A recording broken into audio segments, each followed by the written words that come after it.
يو السلام عليكم معشر الفنانين والفنانات. اليوم في الحلقة الثانية من رحلة الفن ديالنا.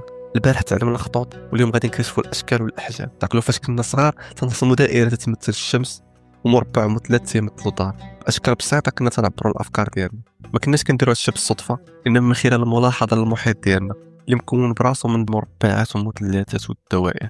ولكن الإبداع الحقيقي كيجي فاش تنحولوا هاد الأشكال التودية للثروات دي. الدائرة كتولي كرة، مربع كيولي صندوق، والمثلث كيولي هرم. هاد العناصر منتشرين في الطبيعة في أي بلاصة. خذ ورقة وقلم ورسم دائرة كاملة وحاول ترسمها بأحجام مختلفة، ونفس الشيء نطبقوا على المربعات والمثلثات. وبغيت كما تشوف شي حاجة في المحيط ديالك حاول تبسطها للأشكال القريبة عليها.